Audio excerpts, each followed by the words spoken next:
Hey, what's going on, Raider Nation? Welcome to another video for the Black and Silver Way.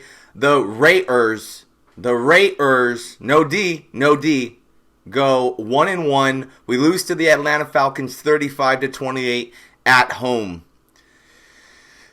There's one problem, plain and simple. We all know it. The whole NFL, the whole world knows it. The Oakland Raiders defense has gave up 819 passing yards so far this season and 7 touchdowns. In 2 games, nearly 1,000 yards in passing and 7 touchdowns.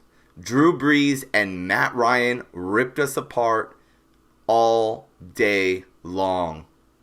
What the hell is going on? If you want to go ahead and include our running game as well, the defense has gave up 1,035 yards. All 3 levels of our defense, guys, are not clicking and they're not on the same page. All our high expected stars on defense have not been living up to expectations so far this season whatsoever. Our front 7, which includes Khalil Mack and Bruce Irvin, have accumulated a whopping 2 sacks so far this season. None coming from Khalil Mack. So I don't get it. I don't get what's going on. I don't get if it's Ken Norton's fault. And I don't get it if it's our defense just not knowing our defensive playbook. Because everyone's running around with their heads chopped off. Khalil Mack and the front 7 look like they're half asleep out there. And I don't understand what the hell is going on. Sean Smith looks like horrible. And he looked pretty good in the preseason. And now he's getting burned left and right. Julio Jones embarrassing him. I know Julio Jones is a good receiver, but Sean Smith is a good cornerback. You need to get the lead out of your fucking ass. I mean, there were some times where it wasn't his fault, but damn, make a play. Our defense needed to make some plays. We are a great team, but we have no defense. Our strength this year was supposed to be our defense, and we're getting our fucking asses handed to us through our defense. We finally have an offense that's competing. We finally have a good competitive team that can get on the board. What the hell is going on with our defense? Do we need to fire Ken Norton? Because Jack Del Rio and Ken Norton really can't figure it out so far this season. We need to make some quick adjustments or we are not going to make the playoffs and our season will go to shit because of our defense, which is ironic as hell. I thought it'd be the other way around, if anything, because we are stacked on defense. There's something big that needs to change for our defense, obviously.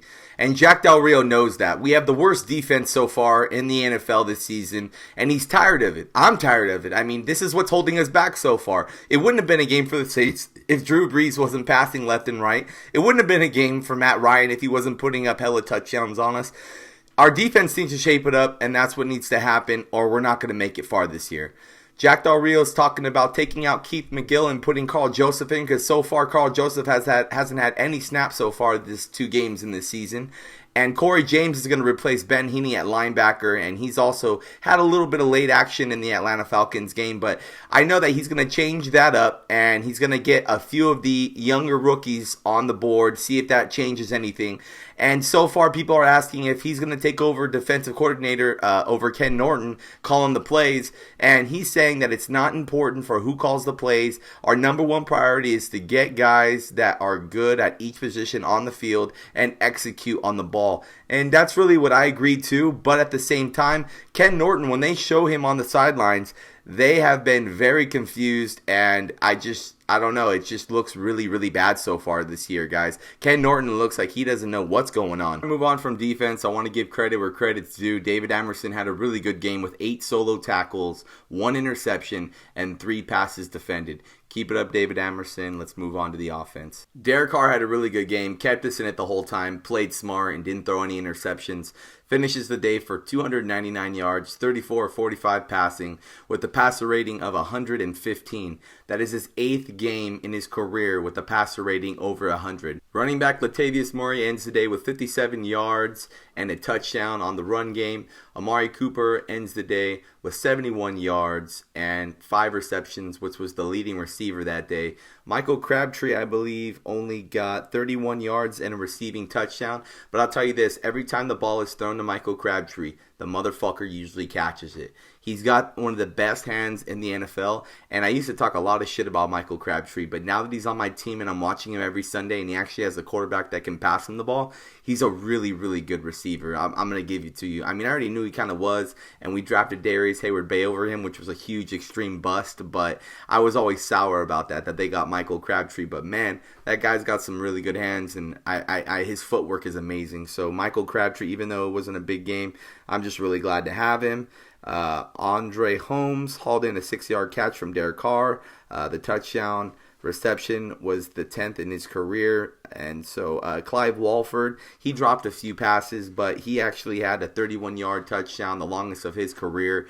So the offense kind of was going here and there, but, it was just our defense that was holding us back. I mean, just to move on from this game, guys, just horrible performance from the defense. Offensively, we've kept things going so far this season, and I'm really proud of the offense, but we definitely need to make some changes on our defense. I wanted to end the talk already like that. The game's already in the past. We have the Tennessee Titans coming up on Sunday. We got to make some huge adjustments on defense and offense. We just need to keep a high-tempo offense because Mariota has been scoring, and he has been doing good so far this year. So we really got to focus on it on our defense. The one thing that was really sad to see, guys, they had the Hall of Fame speech for Ken Stabler and his family during halftime.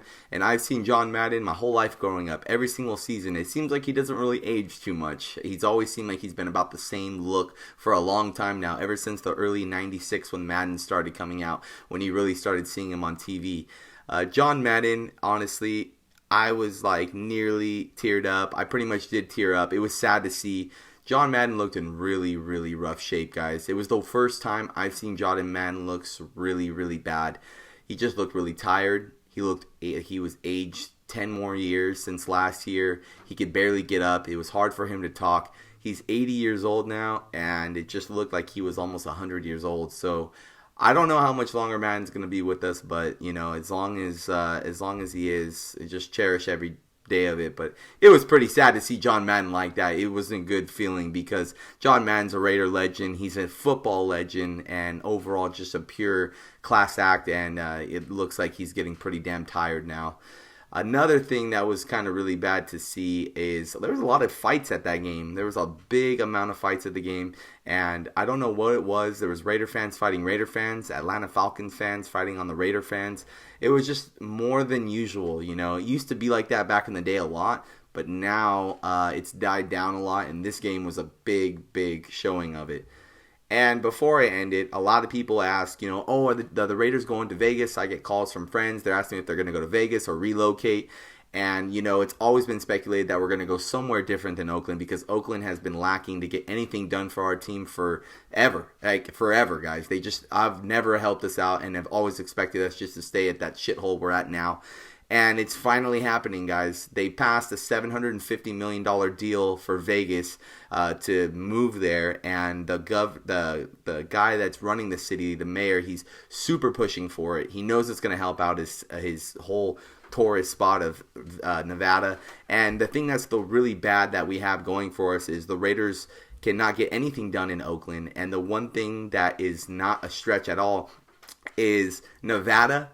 This is how crazy it is. For people that go to Vegas, for any of you guys that have visited Nevada, you know that it's the biggest tourist attraction in America nearly, and always will be relevant, and anyone will pay anything for that. And it's really not that expensive to get a room in Las Vegas. So the whole state of Nevada, all they have to do, guys, this is how realistic it is. For them to pass a $750 million deal just to put up for the Raiders to move for that new 65,000 seat stadium, they only have to put 20 cents on each room in Nevada to make that a reality.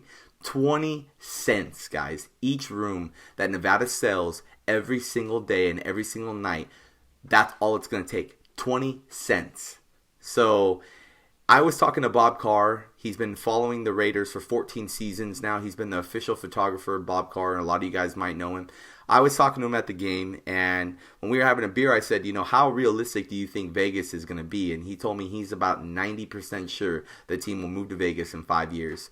In about a year or two, it'll be announced that they're going to get the deal done, and it's a signed deal, and it's going to take about 3 years to build that stadium. So I'm just cherishing as much time as I have with my Oakland Raiders. I've kind of gave up. It's a lost cause, I think, for Oakland, because they're gonna wait all the way to the last minute. When the deal gets done, they're gonna be like trying to frantically save the Oakland Raiders and make an attempt, and Mark Davis is just gonna laugh in their face. And it is embarrassing that we were never able to get anything done in Oakland. But hey, if they go to Vegas, that's fine. I'm gonna still be an Oakland Raider fan. I'll just have to go to Vegas at least 3 or 4 times a year now for football season. But it's shitty. Obviously I wanted the team to stay in the Bay Area because I live in the Bay Area and I grew up watching the Oakland Raiders. And in my opinion, I think the Las Vegas Raiders sounds pretty gross. So it'll be weird, but we do need a new stadium. Who knows what the future will hold? Maybe Oakland will pull something out, but I'm pretty damn sure the team will not be in Oakland in past than like 5 or 6 years. So pretty shitty. Anyways, comment below, guys. Let me know what you think of the Tennessee Titans game coming up. Tell me what you guys expect. Tell me the scores. And let me know what you guys think of our last performance against the Atlanta Falcons. And tell me your opinion on the defense. Make sure to like, comment, and subscribe on the video. Share this video with your friends. And I will upload next week. Go Raiders. And I'll see you guys on the next video. Peace.